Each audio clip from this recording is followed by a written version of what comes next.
Media के इस तरह के इवेंट्स होते रहते हैं। Hello and welcome, I'm Thomas Porteous and you're watching NewsX World. Let's take a look at some of the top stories. US President Donald Trump says the US has sealed a massive trade deal with Japan, calling it perhaps the largest ever made. Under the agreement, US tariffs on Japanese goods will rise to 15%, while Tokyo pledges a $550 billion investment in America. Ukrainian President Zelenskyy confirms peace talks begin in Istanbul today as Moscow plays down hopes for a breakthrough. The meeting comes amid US pressure and talk of prisoner exchanges, but the Kremlin says its goals remain unchanged. Trump announces a 19% tariff on imports from the Philippines, calling it part of a beautiful new trade deal with Manila. The agreement also includes Philippine duty cuts on US goods and boosted military cooperation, though Manila has yet to confirm the details.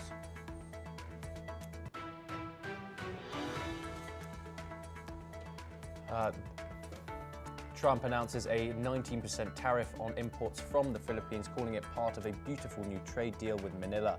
The agreement also includes Philippine duty cuts on US goods and boosted military cooperation, though Manila has yet to confirm the details. Taiwan says China is trying to influence upcoming lawmaker recall vote as 24 KMT members face ouster over Beijing ties. The government says only Taiwanese people have the right to represent their government. US envoy Steve Witkoff will travel to Rome this week to push for a ceasefire in Gaza amid mounting humanitarian suffering. He's expected to meet Israel's Ron Dermer and senior Qatari official on Thursday, according to Axios. Ukraine's president has signed a controversial law that critics say weakens the country's anti-corruption bodies. The new law places Nabu and Sapu under the Prosecutor General, sparking protests in Kiev and other major Ukrainian cities. Damascus launches investigations into reported extrajudicial killings in Sawida after violence left over 1,300 people dead, most of those being Druze. A fact-finding committee promises accountability as the new Syrian leadership faces mounting unrest among minority communities.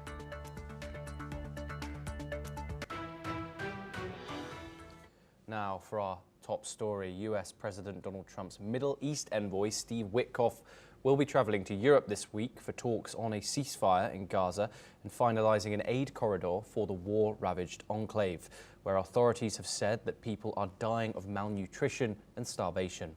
Listen in to what the US State Department spokesperson Tammy Bruce had to say. Also in my conversation with the Secretary, he has noted that Special Envoy Witkoff is heading to the region now, to the Gaza area. And we all have, as the President and the Secretary and the Envoy, a strong hope that we will come forward with another ceasefire, as well as a humanitarian corridor for aid to flow, that both sides have in fact agreed to this. Reportedly, Witkoff is expected to depart for Rome on Wednesday. In Rome, Witkoff will be meeting with Ron Dermer, the Israeli Minister of Strategic Affairs, and a senior Qatari envoy. According to sources, if sufficient progress is made, Witkoff would then travel from Rome to Doha to secure a deal. This comes as the truce talks to end the Gaza war remain stalled. The war in Gaza was triggered when Hamas attacked Israel on October the 7th, killing 1,200 people and taking about 250 hostages. Israel's subsequent military response has killed over 59,000 Palestinians, according to the Hamas-run Gaza Health Ministry. We're now joined by Mark Sofer, who's the former ambassador of Israel to India. He joins us live from Jerusalem. Mark, thank you very much for joining us on the program. Mark, we've seen there was some real optimism a couple of weeks ago in regards to the prospect of a ceasefire. Now things seem to be stalled. Do you think the arrival of Donald Trump's Middle East envoy here is going to change much in regards to the current state of this war? Well, I certainly hope so. I think that what the war, my point of view is that the war needs to end immediately. But even a ceasefire, a long-term ceasefire, which for all intents and purposes means an end to the war, hopefully, if it can bring about release of hostages, then it's supposed to be and alleviation of the suffering on both sides of the equation, both in Palestinian territory, in Gaza, and in Israel. I think that would be a boon to the stability of the region and wider and further afield. So yes, I certainly hope so. It's something that we could have achieved some months ago. I think there was stalling, a little bit of stalling on the Israeli side on one hand, but certainly massive stalling and complete opposition to any type of deal from Hamas, who doesn't really care one way or the other how many Palestinians are suffering and how many are living under terrible conditions. That doesn't bother them at all, because this is an organization very much like the Lashkar al-Taiba, which is dedicated just to destruction, killing, murder, and mass death. Mark, one of the factors in this deal is going to be the flow of aid into the Gaza Strip from the United Nations. That's what Hamas wants to be in this deal. What practical obstacles remain to finalizing a humanitarian aid, quote, corridor into Gaza, despite State Department hopes for its establishment?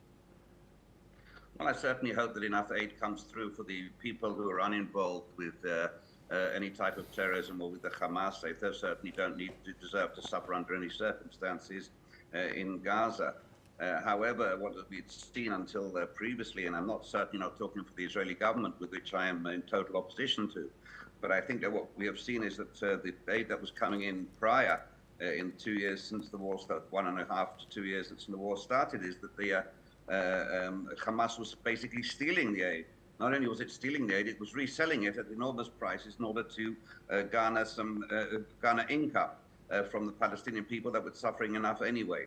So yes, I think that there needs to be some sort of aid program, a massive aid program in place, but a massive aid program that prevents the aid from arriving at the hands of the terrorists and from then on being sold or being used only by them to the detriment of the innocent and uninvolved Gazans.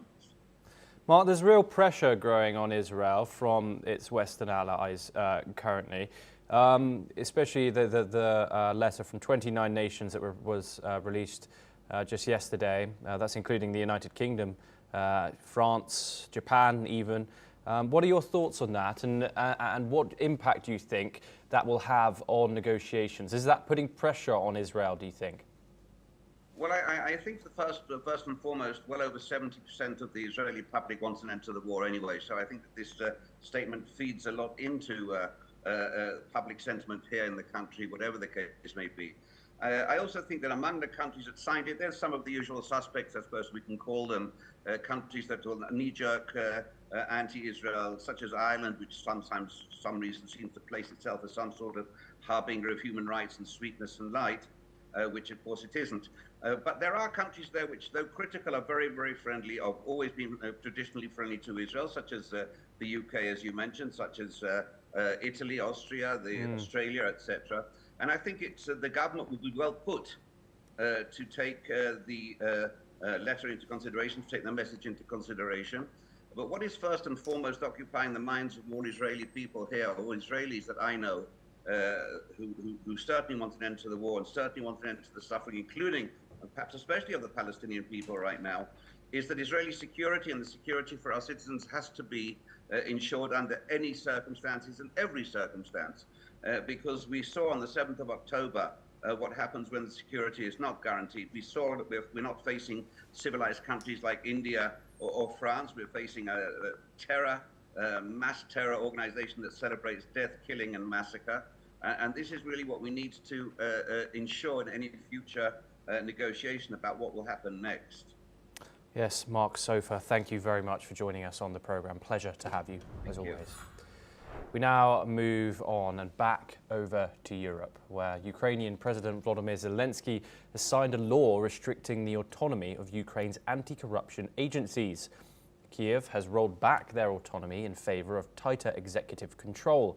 Stamping out endemic graft is a requirement for Kiev to join the European Union as well as secure billions in Western aid. Let's listen in to what Zelenskyy had to say. Ще одне. Говорив з керівником НАБУ Семеном Кривоносом, прокурором САП Олександром Клименком, генеральним прокурором Русланом Кравченком, головою Служби безпеки України Василем Малюком. Різні виклики.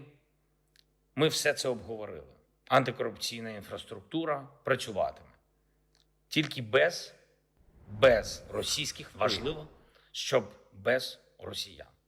Важливо, щоб була невідворотність покарання і щоб суспільство це дійсно бачило.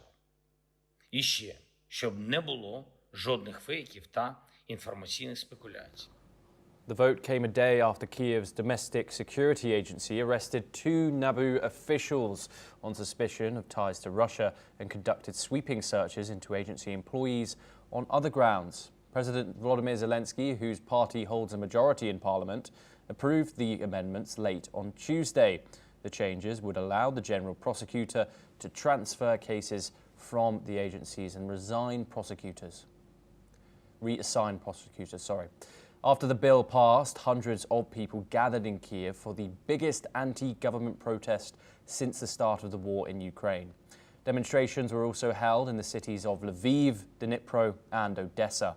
The European Union also slammed Ukraine's move, calling it a serious step back, and said that the independence of the agency was essential for Ukraine's EU path.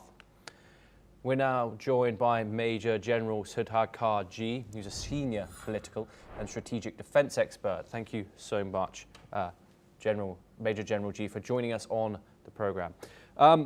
What are your thoughts on this move from Ukraine? We've seen support for Zelenskyy and his government. However, protests today are the first since the war began. We've also seen the European Union speak out against the Ukrainian president for once again the first time since the war began. What are your thoughts?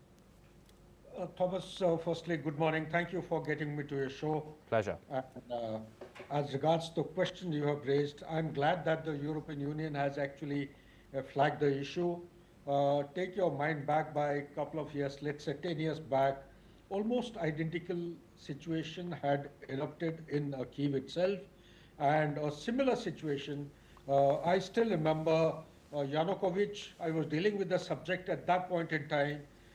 He was made to step out of his chair under similar conditions. You see, the moment you withdraw the autonomous power of these two agencies, NABU and SAPO. NABU is the National Bureau, it is the Anti-Corruption Bureau of Ukraine. The SAPO is a specialized unit which is actually supposed to supervise the kind of investigations to be carried out by NABU. They had independence earlier. Presently, with the new bill being passed by Mr. Zelenskyy, it is going to water down, it will weaken the status of both the organization. What it means is, to a common man, is that the Prosecutor General will have a leeway to select his person, thereby allowing parochialism and people of choice to finish up the investigations or put them under the carpet and close them down.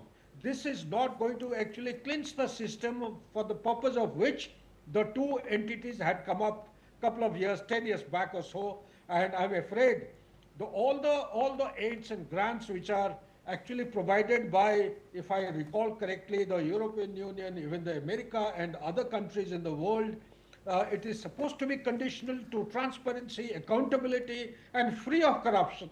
And I'm very afraid, when I had visited long time back to Ukraine, corruption was a kind of a way of life. And I'm given to understand in past 4 years plus, corruption has come to the limelight. If it is to be, the democracy is to be restored in some form of rules-based international order, as is being followed comparatively in a better manner in European Union, then perhaps, to my understanding and logic, this is a highly regressive and retrograde step that Zelenskyy is taking. It should be actually put on hold and the status quo ante should be restored. Back to you, Thomas. Yes, Major General G, thank you so much for joining us. Unfortunately, we have run out of time, but pleasure having you on the show.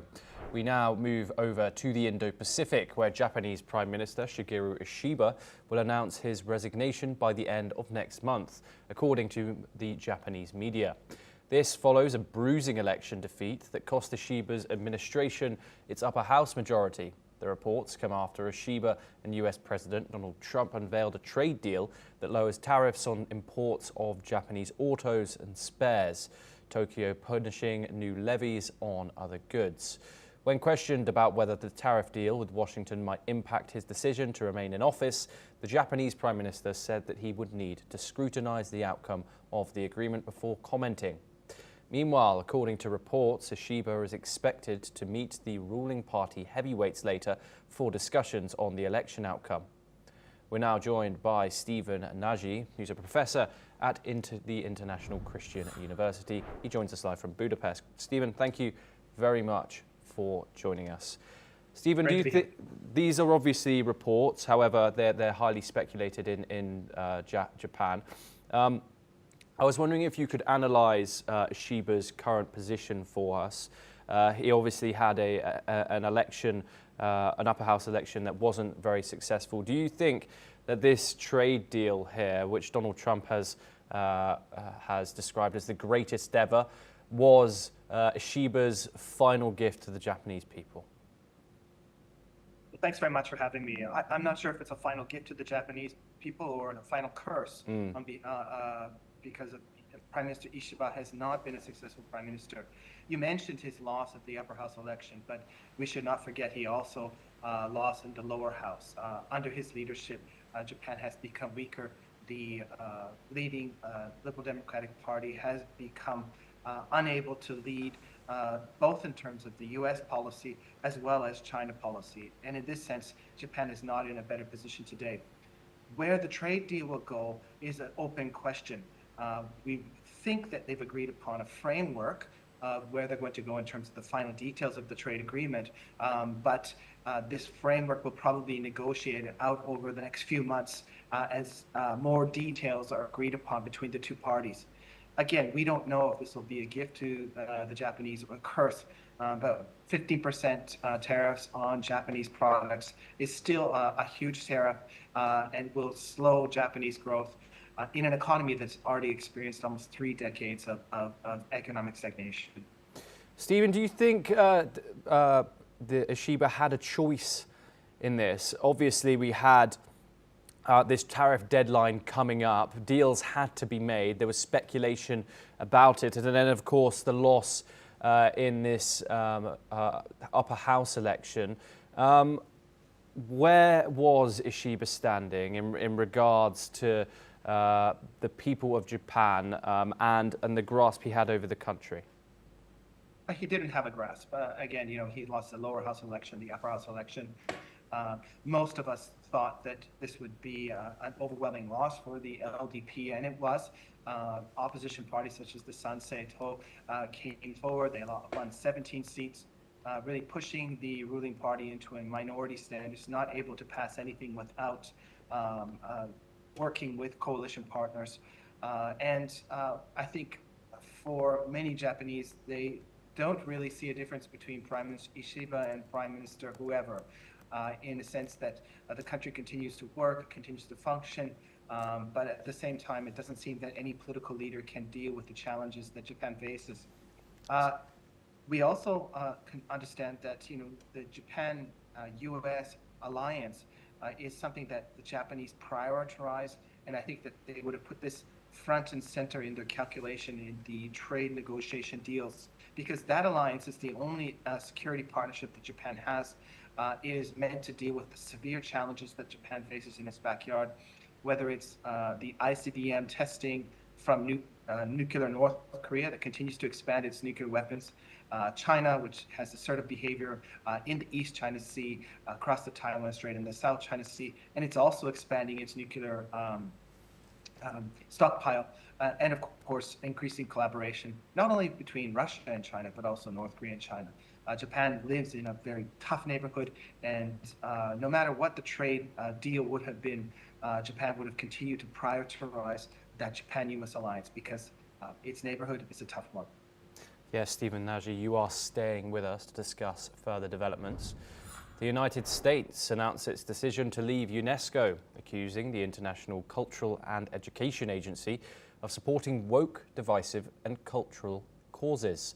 The move, set to take effect in December of 2026, aligns with the Trump administration's broader efforts to distance the United States from international organizations, following previous withdrawals from the World Health Organization and the Paris Climate Agreement.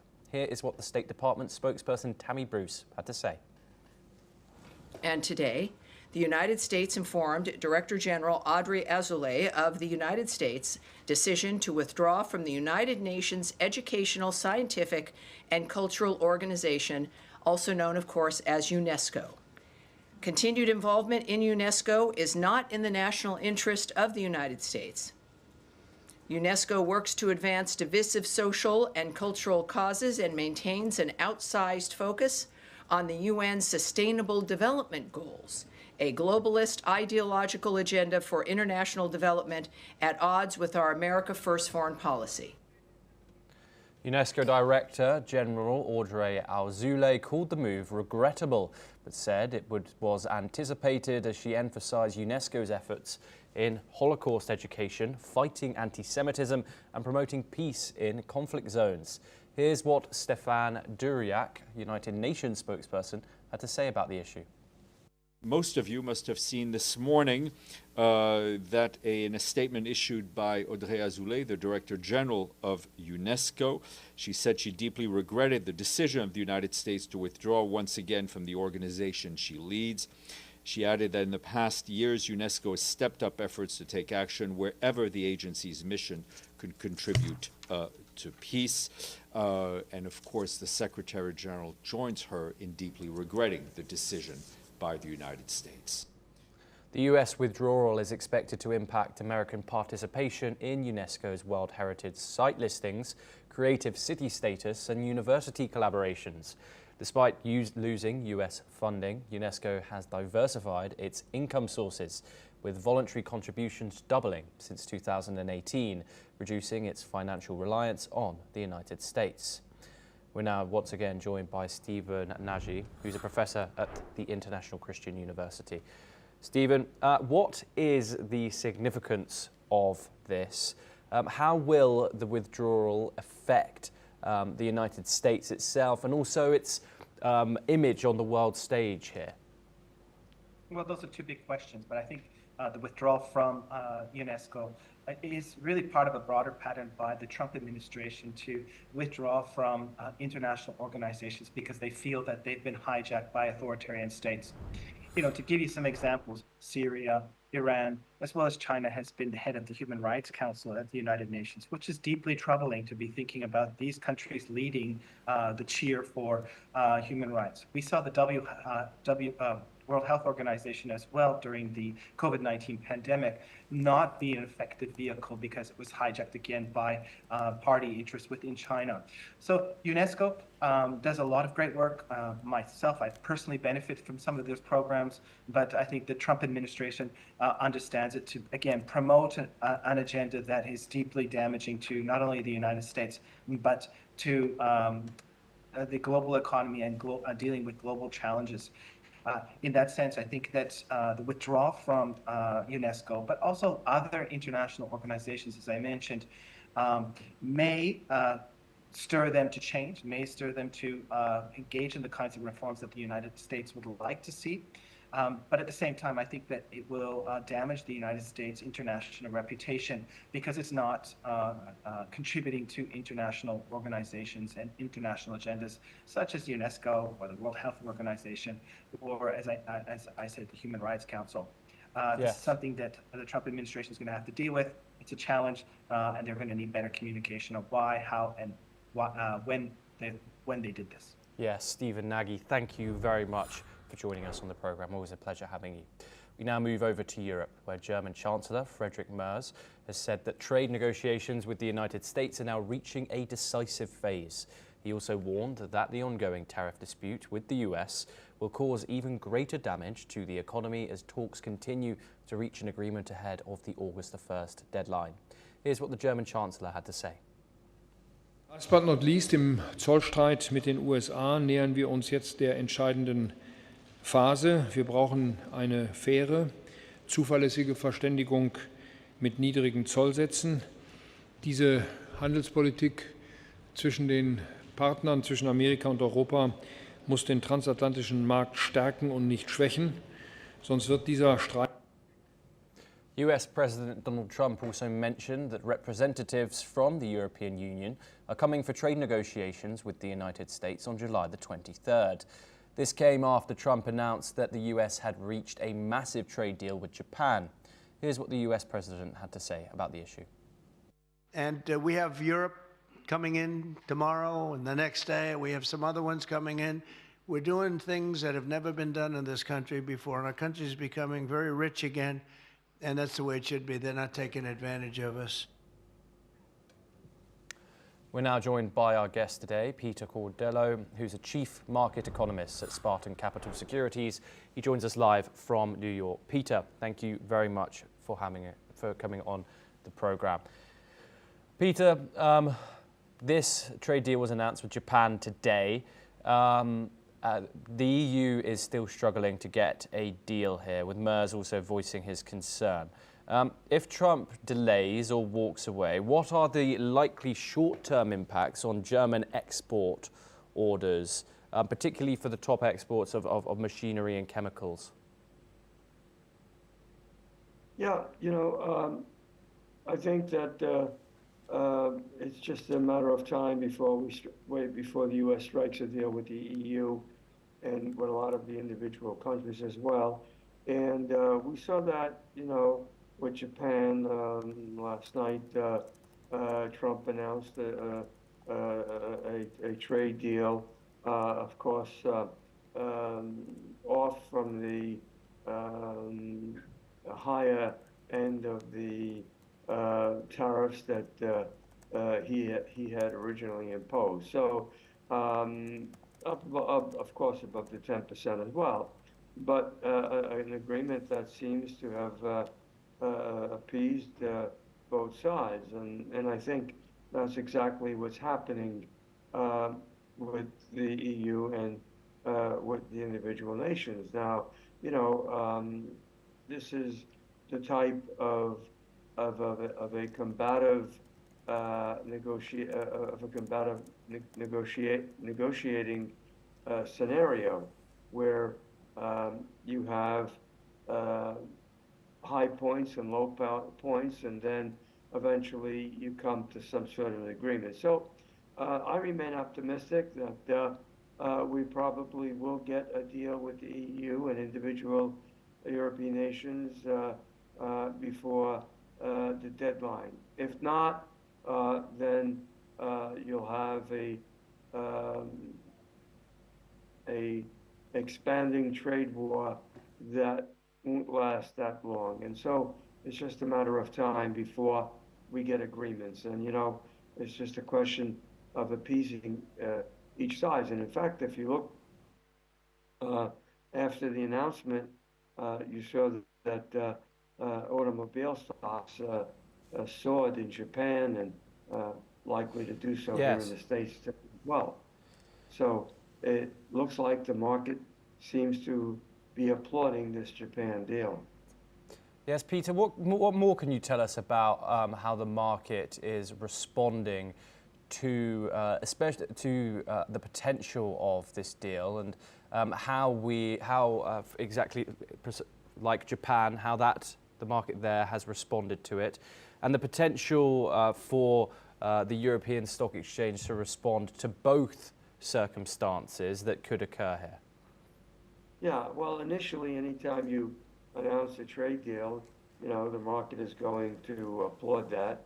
And of course, whatever sectors of the economy it affects the most will respond in a positive way. But again, you know, the longer term effects on the inflationary impact might be a different story. So that is, again, a wait-and-see attitude. In fact, that's the reason why the Feds have chosen so far to be cautious. And we won't know that until these tariffs are implemented and work their way through the system. And that's the key to the whole thing. I mean, if you put levies, obviously it's a tax, and that means that the United States is going to collect revenues, a lot more revenues. And that should help some of the imbalances with the deficits. But on the other hand, it can create higher inflation. And that's a sticky point. So on deal announcements, the markets usually applaud in a good way. And then, of course, you just have to wait and see what the inflationary impact is all about. Yes, indeed. Peter Cordillo, thank you very much for joining us on the programme. Always a pleasure to have you. Well, unfortunately, that's all we have time for. We will continue to bring you more news updates from around the world. Thank you for joining us.